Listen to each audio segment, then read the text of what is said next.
Hello, everyone. Welcome to IPFS All Hands Sprint Call. This is our weekly call where we talk about how things are going with the community and with what projects, and more about actually figuring out what discussions we need to have in the next week or so. We've been having in sort of new format over the past month. If you haven't checked in since then, welcome. It'll be pretty clear what's going on because we'll have someone who will be officiating and going through the call as like a lead, which this week is going to be Lars, and then Emily is going to be note-taking, as according to last week. If you can, join the All Hands Etherpad link, which I posted into IRC, where you can see the notes. And if you have any new agenda items, I see only one agenda item, please add them in there now. Hopefully we can get these done before this call in the future. We have 3 calls after this, which are also on the schedule. And if we have any other calls during this call, I'll add them to the schedule later. And I think that sums it up for the opening remarks. Thank you very much. Lars, why don't you take it away? Yeah, I think we're not doing a roll call today, so let's jump right into the different endeavors, I guess. Oh, hey, Jeremy is here, so let's just, and David as well. So let's just start with Go IPFS, I guess. Sure. I think I missed what we're doing right now. Lars, is that on the agenda, going through the endeavors? I'm sorry. I'm not very well prepared for this. No, actually the first point on the agenda is creating a running by bibliography of papers about IPFS.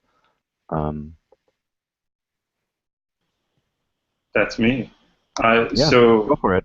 Go for it. so there's actually been some discussion in that ticket since then. I think it seems like there are actually multiple places where that bibliography could be accumulating. So maybe just the thing to say on this call is Richard and I should follow up and figure out one place where that information should accumulate, and we'll post it and publicize those locations.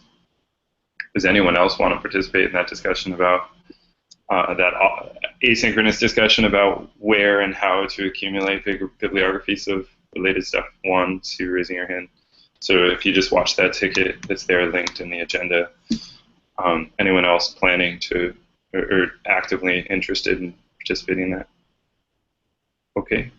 All right. So then we'll follow up on the ticket and figure out where and how to accumulate that stuff. Might be a couple different bibliographies, because there's like one bibliography that's like stuff about IPFS, and then there's another one that's reference materials for people working on IPFS, et cetera, et cetera. So watch that space.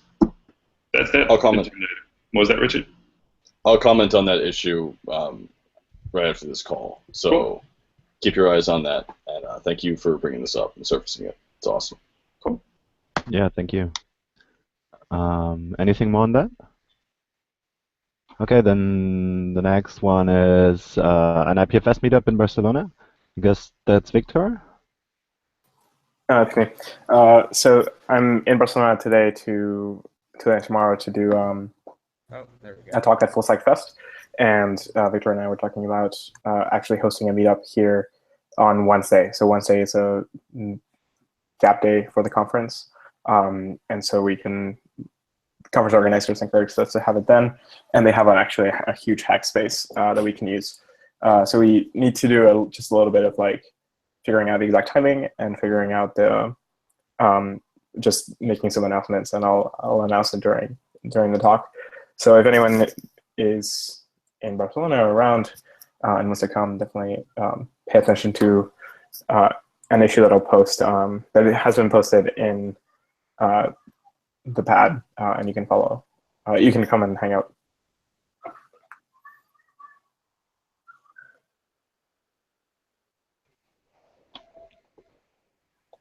Okay, great. First meetup in Q3. Well, apart from the workshop in Lisbon. Okay, thanks. It doesn't look like we have any more items on the agenda. So I'm not sure what happens next. So we made a mistake with the way these notes were set up. The first agenda item should be asking for more agenda items. Like, did anyone have any other agenda items? Yes, so I mentioned that. Any more agenda items? that. Add them now.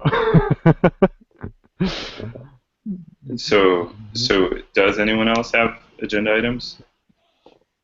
Okay, other than the Barcelona one, which, okay. So then, Lars, the next thing to do, basically this call is done, so you thank everyone for having such a concise call. And then, as Juan suggested a couple weeks ago, we can use this space as an opportunity for demos. And so does anyone have a demo that they want to do? There was something about Orbit in chat, which I saw, which looked really nice. I can demo something. Let me Nice. get things up and running.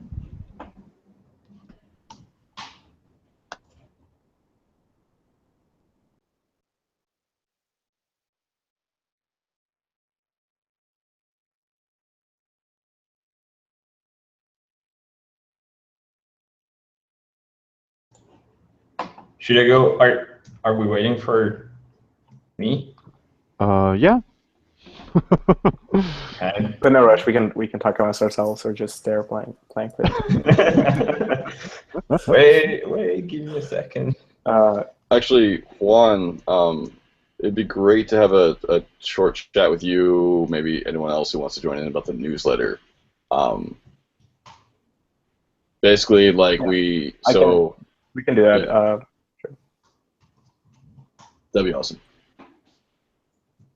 Should we schedule that for immediately after the demos? Shouldn't take too long. Thanks.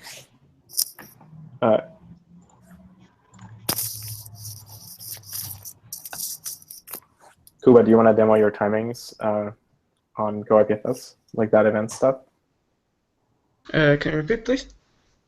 Do you want to demo the timing stuff that you hooked up to IPFS, to Go IPFS? I hooked up not timing, but like it can act as timing, but I hooked up metrics, very simple metric system to Go IPFS. It uses Prometheus, which we use already, but the main difference is that it allows you to lightly hook up metrics anywhere in the code base in our sub-projects without importing whole Prometheus code into that sub-project. So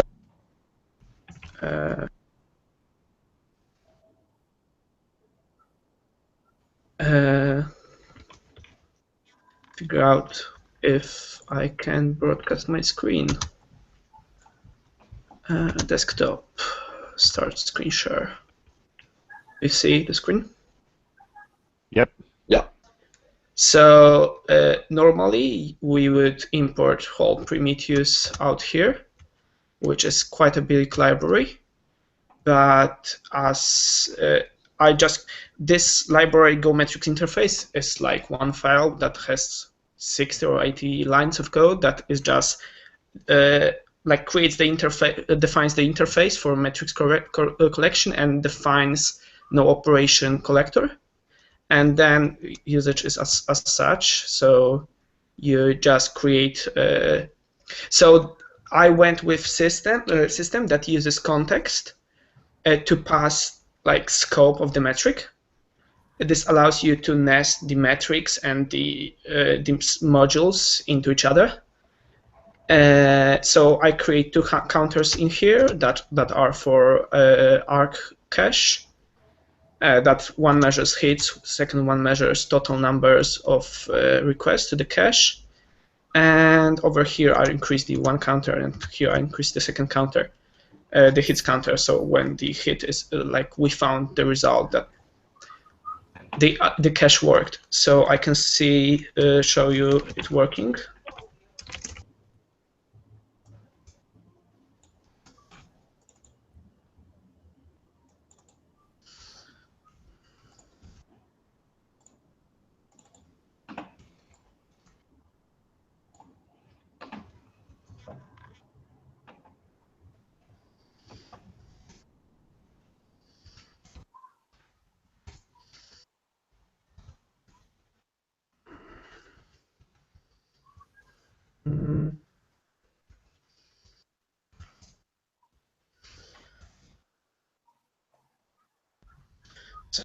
are our metrics. This part. So as the Bloom cache is the first cache that gets hit by the HES request, it will have the biggest number of requests. So it has 3,000 requests, and I just started the daemon, and it got 1,000 hits. So it removed 1,000, 1,000 requests were cached by this cache.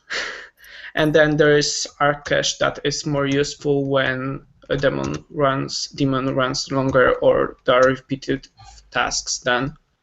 So yeah. And the whole point of allow easy intro.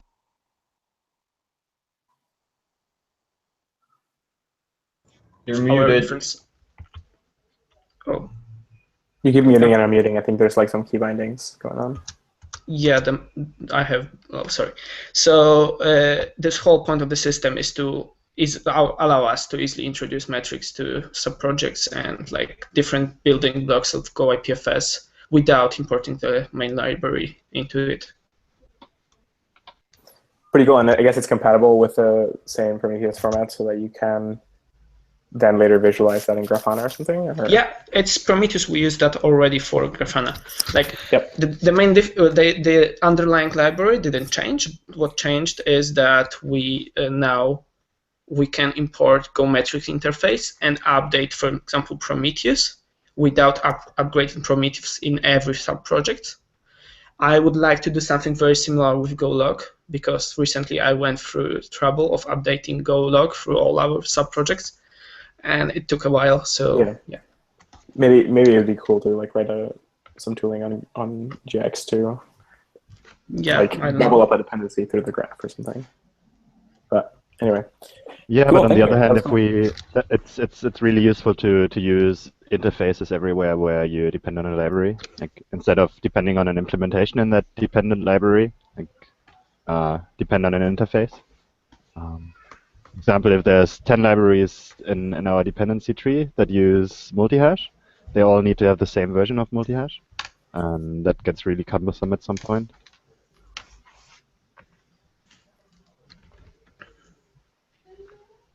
Thank you. Samuli next? Yeah, I'm ready. Go for it. So let's see what I can do here. Can you see that? Yes, great. All right, perfect. So I started working on something today to create a nicer or a different demo for DevCon 2 for the UPort identities. So I started something called Planet Express. It's basically kind of like Twitter. You can post what's happening. It's using the same Orbit stuff, so it looks a little similar still. You can check other people's streams. That's another, it's a different key, but so here, you know, the same stuff that works in Orbit out of the box, you can see the file streaming added, as well as, you know, I tried something like tweeting related things. The links are there. And yeah, that's pretty much where I'm at right now with this one. It's still very early on, but like I was thinking that you could show the UPort integration with this kind of stuff. Matt? That looks awesome. Simile, could you remind me who would be using this and why would they be using it? Like, what is it? What is the functionality that it's showing? Why is that functionality useful? Basically what you're seeing is a individualized stream per user. So you can think of it as like Twitter, basically. You have your own feed that only you can post to, and then others can follow that feed of items and get your posts, basically. So that's kind of the technology idea behind it. So how is that different from Orbit? Or So in Orbit, the kind of the channels are same thing as a feed, but everyone can post on any of those channels. So this would be limited to that particular user. And yeah, I mean, different UI, different user experience. I was trying to show something here, but like you can also reply to single comments now. So if I reply to this one, you can see this like previous message here happening. And so I'm kind of thinking this would be similar to retweet or like reply to a tweet kind of user paradigm. So yeah, would be cool to see it as like the little boxing that happens with on Twitter, like when you go and like reply to something, like there's like it almost like embeds the other tweet, and then when you click that, you're like taken to the other tweet or something. It might be interesting to see. Yeah, definitely. I'm still thinking, like I said, I spent maybe 5 hours today on this, so there's still a lot on the UI side as well as on the kind of backend side, but it looks pretty awesome though. So I thought Orbit worked where like each channel is like shared between the two of you. So if I tweet my stuff and then I go away, can other people get my stream? Or like how is the data replicated? Is it just everyone shares the entire database for all of Orbit, or in Orbit you mean, or in this one? So okay, yeah. Anyone who's on that channel shares that database. Okay. Nobody gets channel data that they're not on, or so on. The replication is tricky. It's not very easy in this environment with peer-to-peer architecture. So still working on that. We just realized actually today that the replication is a pretty important part to make things work. Not only I mean, I'm just wondering if I can't comment on a channel, but the channel is basically locked to a user and they can comment on it. Does that mean that I still get the data or not? Like, how is that replicated? If you view it, then it'll get replicated to your node. Cool. And then you can. If you view it, so you get it. Sweet. Yeah, and this is something where you could actually implement a following type metaphor, like a SSB and other things are proposing, right? Where you like automatically replicate once you have like some sort of follow link between users. You can then use that as a way of like doing the actual replication, right? So if I follow you as a user, then that means that my node is signing itself up to replicate all your content. So it's kind of like, it behaves kind of like a bot, where it just like pulls your feed and super cool replicates that. Yeah, that's super awesome. I like that. Thanks. Cool. Sweet. Thank you. Done. Okay, thanks. We have one last agenda item, and that's determining a moderator and note taker for next week's All Hands. And I'll just go and volunteer to be the moderator again, just because I was completely unprepared today. I'll be the note taker. Great. Sweet. And that was the All Hands for this week. We're going to have a call about the newsletter right afterwards, and then in, I think, half an hour, the first Endeavor Hangout is going down for, I'm not sure for what exactly, but for one of the endeavors. Go IPFS, followed by JS IPFS, and Great. the P2P. Great, thank you. Yep, and I'll post the links for those and the Hangout links, hopefully before they all happen, using the new YouTube UI, which is a whole lot easier than what I was doing before. So watch this space /IRC. Do you want to start adding them to the Sprint issue at the top, to the table? Yeah, I will. I need to actually make them first. Yeah, sure. No, Richard, I already have an agenda item for next week, so if you could post the Etherpad so I can add the agenda item, I would appreciate I will post that. the Etherpad as well. No problem. Happy to do that. Okay. Thanks, all of you, and see most of you in a bit. Bye-bye. Bye. Bye-bye.